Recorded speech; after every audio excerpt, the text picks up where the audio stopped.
श्री शिवाय नमस्तुभ्यम, हर हर महादेव। सभी गुरुजी को जल्द से जल्द वापस व्यासपीठ में देखना चाहते हैं, और जिन्हें पता नहीं है उन्हें हम बता दें। आष्टा में महादेव की होली के दौरान गुरुजी पंडित प्रदीप मिश्रा जी के सर में नारियल लगने की वजह से उनके मस्तिष्क में अंदर की ओर सूजन आने की वजह से गुरुजी ने नीमच, बिलासपुर और हालेकोसा की कथाओं को कैंसिल कर दिया था।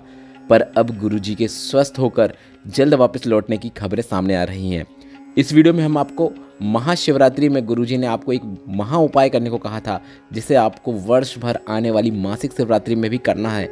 और यह करने का मौका आपके पास कल है, क्योंकि 7 अप्रैल 2024 को महाशिवरात्रि में किए गए उस उपाय को आपको आगे बढ़ाना है। उपाय को कैसे करना है, कैसे आगे बढ़ाना है, उसकी जानकारी के लिए हम आपको यह वीडियो आप तक पहुँचा रहे हैं। इसके साथ ही गुरुजी का हाल ही में शिव महापुराण कथा में बताया गया भवरेंद्र जल चक्र वाला एक विशेष उपाय वीडियो के माध्यम से समझाने का प्रयास करेंगे, ताकि वीडियो में देखकर वह उपाय आपको करने में आसानी हो। इसके साथ ही गुरुजी ने मासिक शिवरात्रि का एक विशेष नियम बताया है, दीपक से रिलेटेड नियम है, कैसे करना है उसकी जानकारी के लिए आप इस वीडियो को अंत तक देखिएगा। आप चाहो तो तीनों में से कोई एक उपाय करके इस मासिक शिवरात्रि का अधिक से अधिक लाभ प्राप्त कर सकते हैं, या फिर आप अपनी आवश्यकता के अनुसार एक से अधिक उपाय भी कर सकते हैं। बढ़ते हैं पहले विशेष उपाय की ओर।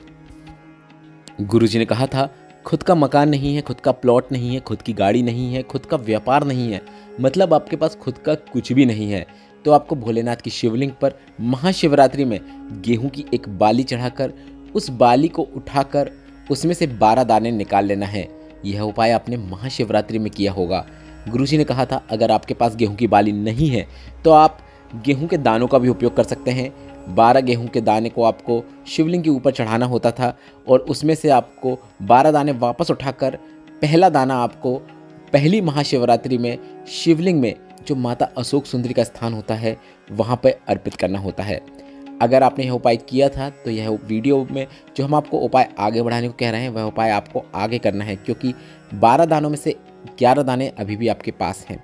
11 दाने आपको अपने पास रख लेना था। उसके बाद कल मतलब 7 अप्रैल 2024 को मासिक शिवरात्रि में आपको एक दाना भोलेनाथ की शिवलिंग में जो माता अशोक सुंदरी का स्थान होता है उस विशेष स्थान पर उस एक दाने को अर्पित कर देना है। सिर्फ इतना ही करना है। आपको भोलेनाथ के किसी विशेष नाम को लेने की आवश्यकता नहीं है। एक प्रश्न आया था कि यह उपाय करते समय क्या हमें भोलेनाथ के 12 स्वरूपों का स्मरण करना है? नहीं, वह अन्य उपाय है। वह गुरुजी का बताया विशेष संतान प्राप्ति उपाय था, जिसमें आपको 12 रुद्र अवतारों का नाम लेना होता है। इस उपाय के अंतर्गत सिर्फ आपको माता अशोक सुंदरी के स्थान पर हर मासिक शिवरात्रि में जो आपने महाशिवरात्रि में गेहूं के दाने लिए हैं उन्हें अर्पित करते चले जाना है।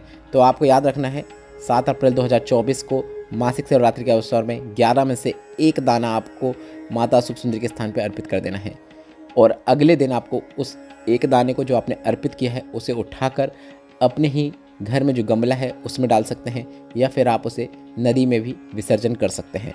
बस इतना ही करना होता है। गुरुजी ने कहा, जब अगली महाशिवरात्रि आएगी तो आप स्वयं देखेंगे आपको मकान मिला, प्लॉट मिला, गाड़ी मिली, आपके जीवन में क्या बदलाव आया है वह आपको देखने को मिलेगा। वो बदलाव निश्चित आएगा। बढ़ते हैं दूसरे विशेष उपाय की ओर।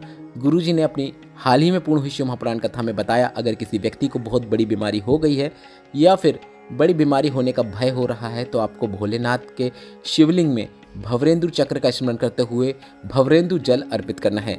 अब यह उपाय आपको एक विशेष तरीके से करना होता है। आपको एक कलश जल लेना है और उस रोगी व्यक्ति से उस एक कलश जल का स्पर्श करवा लेना है। आप उसके हाथ में जल कलश देकर वापस उससे जल कलश ले सकते हैं। इस प्रकार से स्पर्श करवा सकते हैं। अगर रोगी व्यक्ति स्वयं कर सकता है उपाय तो काफ़ी अच्छी बात है, वह स्वयं के लिए भी यह उपाय कर सकता है।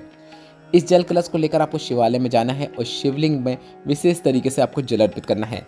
आपको जल अर्पित करने की शुरुआत शिवलिंग में गणेश भगवान के स्थान से करना है। इसके बाद जल चढ़ाते हुए आपको माता अशोक सुंदरी के स्थान पे आना है। इसके बाद शरण कार्तिकेय भगवान के स्थान पे आना है। इसके बाद आपको यह जल गोल घुमा लेना है। आप वीडियो के माध्यम से देख कर समझ सकते हैं कि शरण कार्तिकेय भगवान के स्थान के बाद आपको जल को गोल घुमा लेना है, मतलब शिवलिंग में जो कटीय भाग है वहाँ से घुमाते हुए आपको जल वापस गणेश भगवान के स्थान पर लाके अर्पित कर देना है। इसी प्रकार से आपको भवरेंद्र चक्र जल अर्पित करना है। गुरुजी ने कहा, जल अर्पित करते समय आपको भवरेंद्र चक्र का स्मरण करना है, कुंदकेश्वर महादेव का नाम स्मरण करना है। आप जो गोल राउंड घुमा रहे हैं, गोल चक्र घुमा रहे हैं, आप एक बार भी घुमाएंगे तो भी पर्याप्त है। पर अगर आप एक से अधिक बार भी घुमा रहे हैं तो कोई दिक्कत नहीं है। अगर रोगी व्यक्ति स्वयं के लिए कर रहा है तो वह भवरेंदु चक्र का स्मरण करते हुए यह उपाय अवश्य करे। अगर उसके निमित्त कोई व्यक्ति कर रहा है तो उसका सबसे पहले नाम और गोत्र बोले और हम उसके लिए उपाय कर रहे हैं ऐसा बोलते हुए भवरेंदु चक्र का स्मरण करते हुए यह उपाय कर सकता है। भवरेंदु जल चक्र अर्पित करने के बाद आपको इस बात का ध्यान रखना है कि आपको जब गोल चक्र जैसी आकृति से आप जल अर्पित कर देंगे, अंत में बचा हुआ कलश का पूरा जल आपको शिवलिंग के ऊपर अर्पित करना है और जलाधारी से नीचे गिर रहे जल का थोड़ा सा भाग प्राप्त करके उस रोगी व्यक्ति को आपको कुंदकेश्वर महादेव का नाम स्मरण करवाते हुए आचमन करवा देना है। इस प्रकार से आपको यह उपाय को पूर्ण करना है।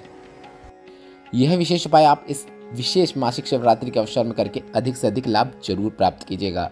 यह गुरुजी का बताया रोग मुक्ति का बिल्कुल नया और विशेष उपाय है। बढ़ते हैं तीसरे और अंतिम विशेष उपाय की ओर। अगर आपने गुरुजी के पिछले 1 वर्षों की शिव महापुराण कथाएं फॉलो की है, अनुसरण किया है, तो गुरुजी ने सभी से मासिक शिवरात्रि में एक विशेष नियम बनाने को कहा है।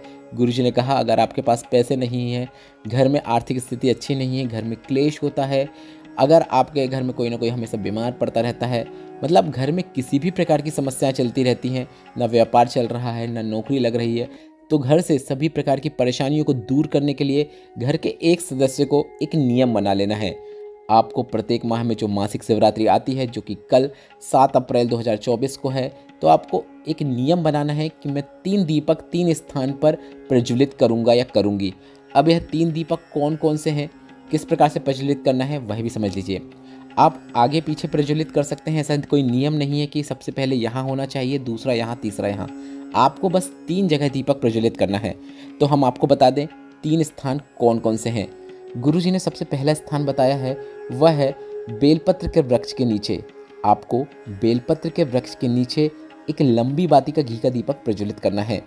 दूसरा दीपक आपको भोलेनाथ के मंदिर में प्रज्वलित करना है। भोलेनाथ के मंदिर में आपको गोल बाती का दीपक प्रज्वलित करना है।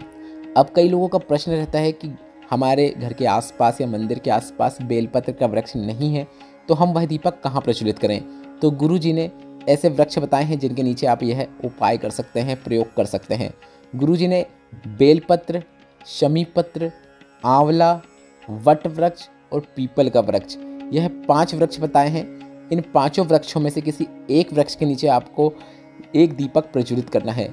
तो मैंने आपको 5 वृक्ष बता दिया है। अगर आपके पास बेलपत्र का वृक्ष नहीं है तो इन वृक्षों के नीचे आप दीपक प्रज्वलित कर सकते हैं। अगर आप पीपल के वृक्ष के नीचे दीपक प्रज्वलित कर रहे हैं तो इस बात का ध्यान रखें कि रविवार के दिन नहीं किया जाता उपाय। तो कल मतलब 7 अप्रैल को रविवार है, तो यह उपाय आप पीपल के वृक्ष के नीचे कल नहीं कर सकते हैं। अन्य किसी दिन या अन्य किसी दिन मासिक शिवरात्रि आने पर यह उपाय आप पीपल के वृक्ष के नीचे भी कर सकते हैं। पीपल के वृक्ष के नीचे आपको गोल बाती का उपयोग करना होता है। अब तीसरा जो अंतिम दीपक रहेगा, वह दीपक आपको अपने घर के मुख्य द्वार में सीधे हाथ की ओर, मतलब आपका मुख घर की ओर हो, ऐसे में सीधे हाथ की ओर आपको एक लंबी बाती का घी का दीपक प्रज्वलित कर देना है। बस इतना ही करना है। आपको 3 जगह बता दिया, एक बेलपत्र, एक भोलेनाथ के मंदिर में, तीसरा अपने घर में सीधे हाथ की ओर मुख्य द्वार में। इस प्रकार से दीपक प्रज्वलित करने वाले के घर में किसी भी प्रकार की कोई समस्या नहीं आती है। भोलेनाथ की कृपा दृष्टि उस घर में हमेशा बनी रहती है। वीडियो में बताया गया उपायों से संबंधित अगर अभी भी आपके मन में कोई प्रश्न है तो ये प्रश्न आप कमेंट बॉक्स के जरिए पूछ सकते हैं। मेरे द्वारा दी गई जानकारी अगर आपको थोड़ी सी भी उपयोगी लगी हो तो इस वीडियो को लाइक करके कमेंट बॉक्स में हर हर महादेव जरूर टाइप कीजिएगा। श्री शिवाय नमस्तुभ्यम। हर हर महादेव।